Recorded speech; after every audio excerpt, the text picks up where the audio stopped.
The phone clattered against the concrete platform, screen cracking on impact. Marcus Rothwell, Ford's 30 under 30, tech mogul, man who'd built a fortune on never wasting a second, didn't even glance down at it. His hand had simply opened, fingers going slack, because somewhere between the turnstile and track 4, the sound had reached him. A voice, clear and trembling and impossibly pure, rising above the screech of brakes and the thunder of passing trains. His assistant stopped mid-sentence. "Mr. Rothwell, your phone." But Marcus was already moving toward the sound like a man in a trance, his $1,000 shoes carrying him past coffee kiosks and pretzel stands, past commuters who streamed around him like water around a stone. The voice grew stronger. A girl singing Ave Maria, her pitch perfect despite the acoustics that turned the subway into a concrete echo chamber. He rounded the corner to the performance alcove, and his breath caught. But let's rewind to the beginning of this day, to where both their stories started. Marcus woke at 4:47 a.m. in his Tribeca penthouse, 13 minutes before his alarm. He'd trained himself to do this. Sleep was time, and time was money he couldn't afford to waste. By 5:30, he completed his workout. By 6:15, he was showered and reviewing acquisition proposals over black coffee and egg whites. His assistant, Jennifer, arrived at 7 o'clock sharp to brief him on the day's agenda. 3 board meetings, a press conference, a dinner with venture capitalists who wanted to be told they were visionaries. "The car's ready," Jennifer said, but Marcus shook his head. "Subway. Faster this time of day, and I need to take calls." It was vintage Marcus. Even his commute had to be optimized, efficient, squeezed for every productive second. At 42, Marcus had everything measured out. His calories, his meetings, his returns on investment. His therapist, mandated by his ex-wife in the divorce settlement, said he was emotionally unavailable. His mother, gentler, said he'd forgotten how to feel anything that didn't come with a profit margin. Both were right. 10 years ago, he'd been different. Softer. He'd wanted to use technology to change the world, that naive phrase all young entrepreneurs used. Then his first company failed. His co-founder betrayed him. His fiancée left for someone with better prospects. So Marcus had rebuilt himself into something harder, calculating every risk, trusting nothing that couldn't be quantified. It had worked. He'd made his fortune by 28, doubled it by 35, and now sat on enough wealth to buy small countries. Yet his penthouse felt like a hotel room, and he couldn't remember the last time he'd listened to music. The subway platform was its usual chaos, suits shouting into phones, teenagers hunched over screens, tourists studying maps with bewildered expressions. Marcus positioned himself near the express track, phone already at his ear, barking instructions about quarterly projections. That's when he heard it. Or rather, felt it first. A vibration in the air that made his chest tighten for reasons he couldn't explain. A voice, singing. "Jennifer, hold on." He lowered the phone. "Sir, we're scheduled." I said hold on. He'd never interrupted a call before. Never.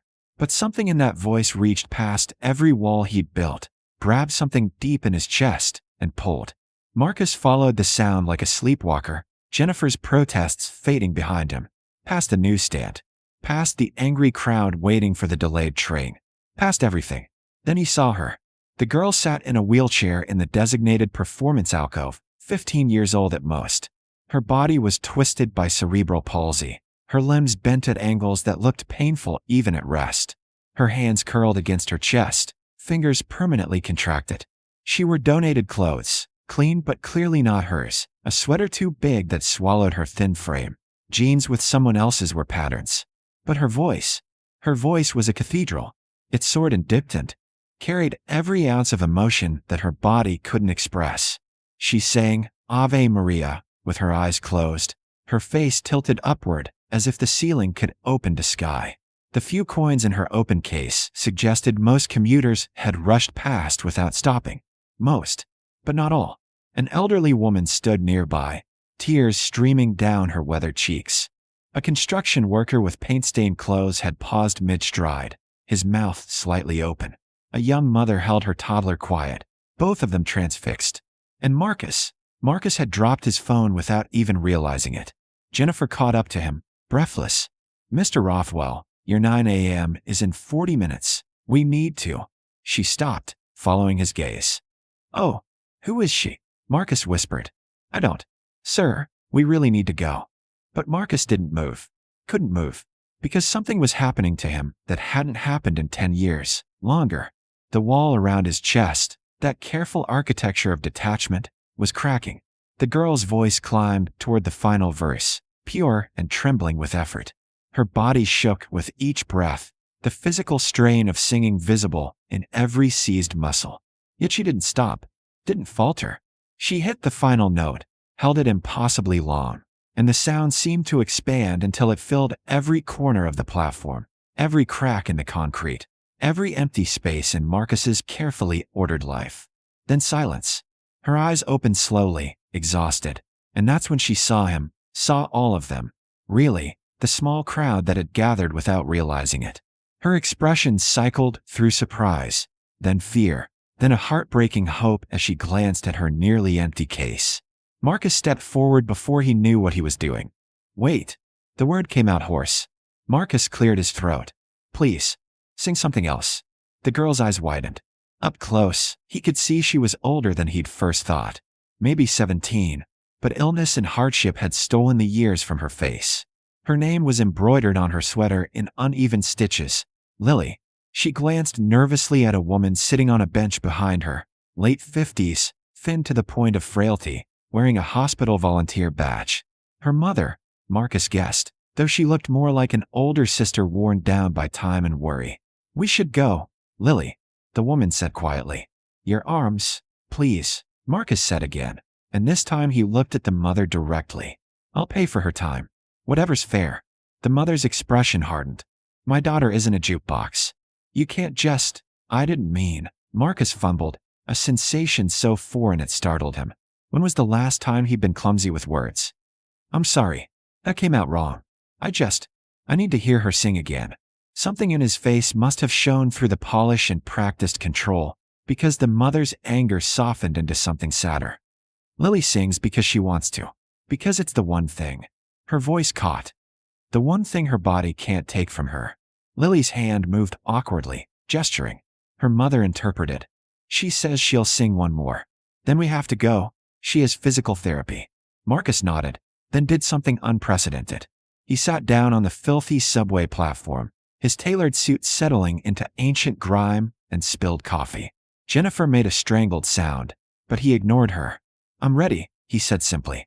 Lily's twisted mouth curved into something approximating a smile. She closed her eyes, took 3 labored breaths, and began Hallelujah.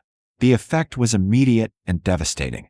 Her voice transformed Cohen's gravelly heartbreak into something transcendent.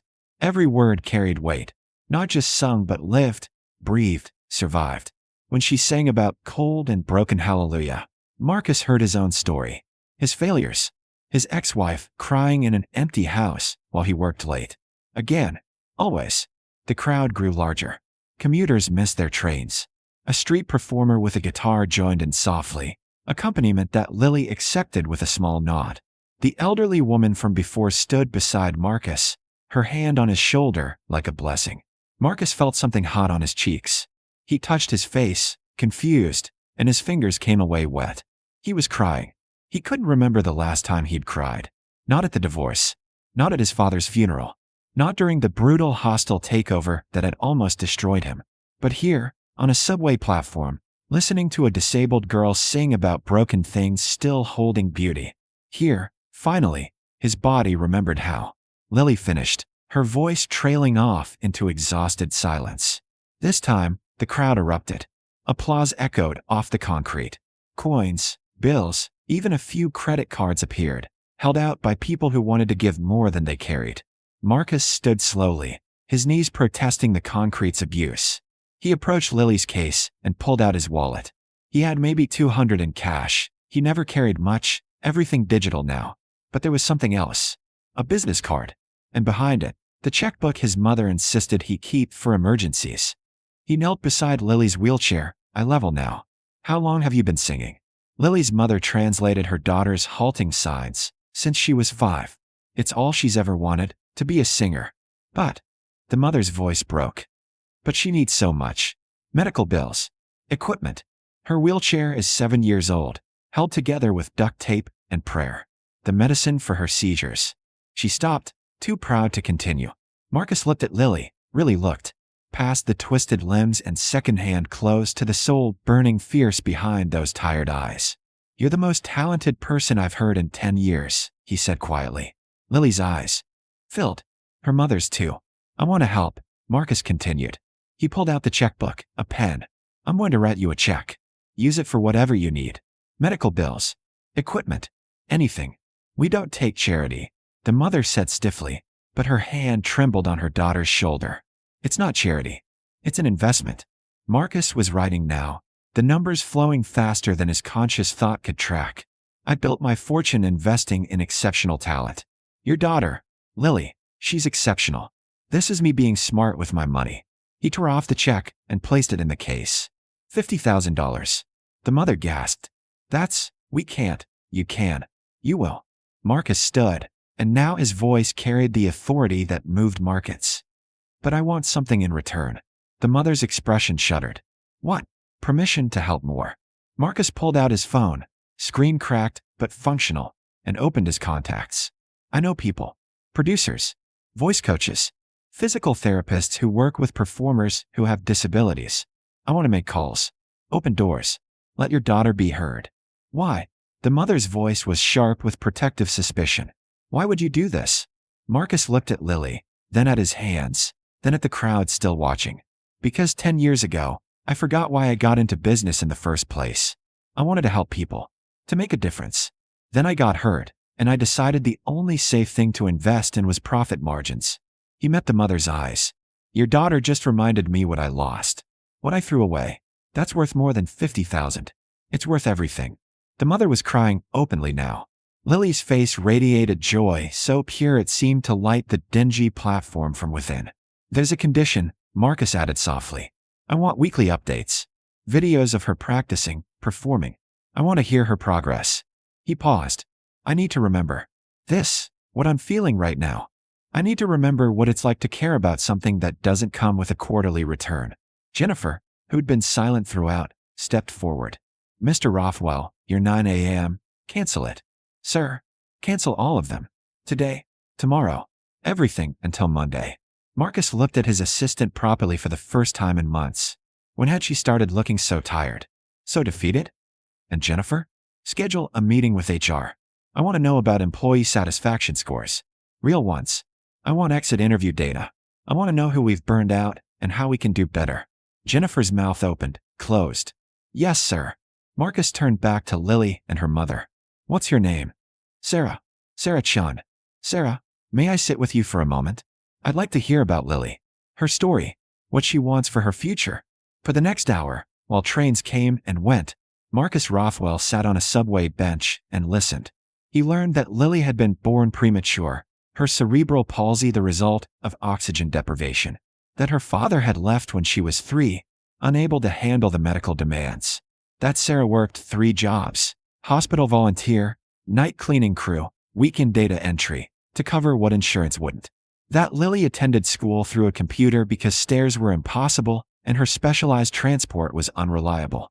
And he learned about the singing, how Lily had hummed before she could form words, how her muscles, frozen everywhere else, somehow found freedom in her vocal cords, how she taught herself through YouTube videos and library books, how she dreamed, still dreamed, despite everything, of performing at Carnegie Hall someday.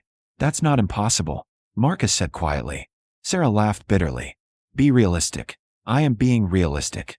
I've heard professional opera singers who aren't half as good." Marcus was already making mental lists, calling in favors in his head.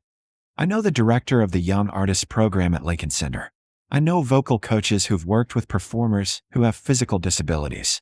There's technology now, wheelchair-accessible stages, adaptive equipment. It's just a matter of resources and connections." "Mr. Rothwell, Marcus, please."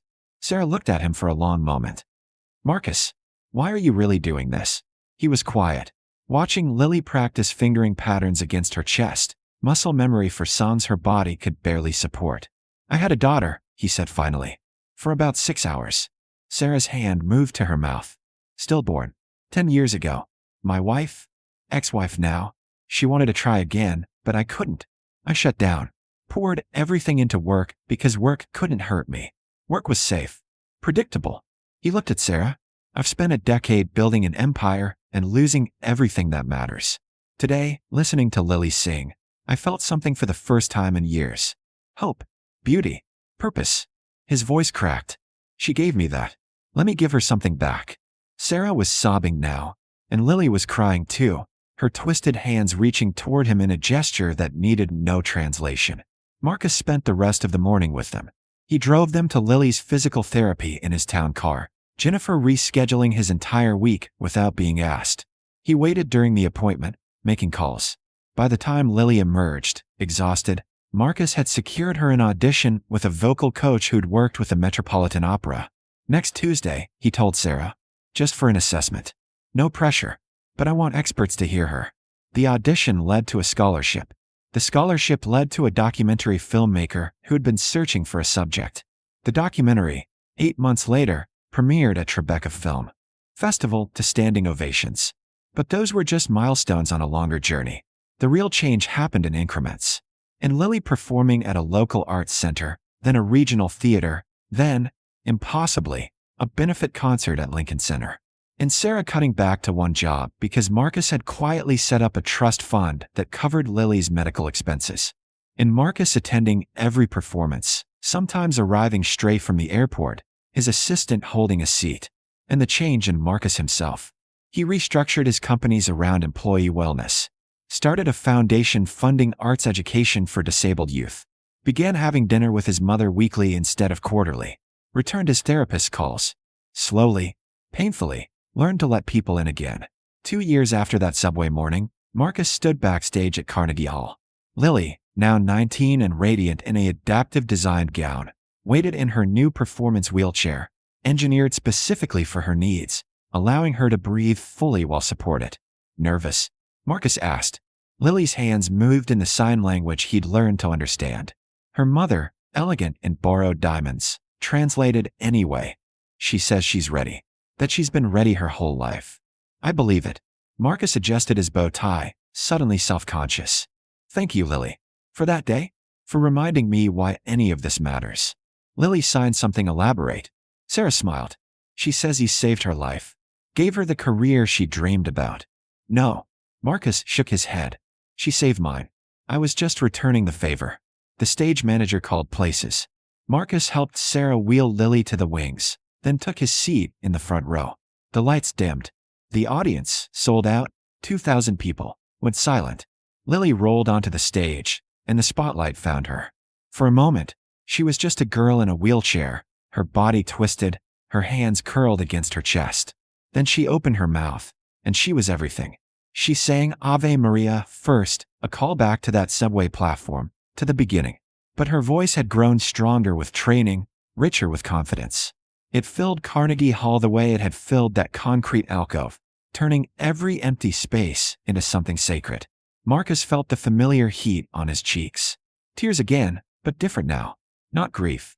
Not regret. Something closer to gratitude. Beside him, Jennifer dabbed her eyes with a tissue.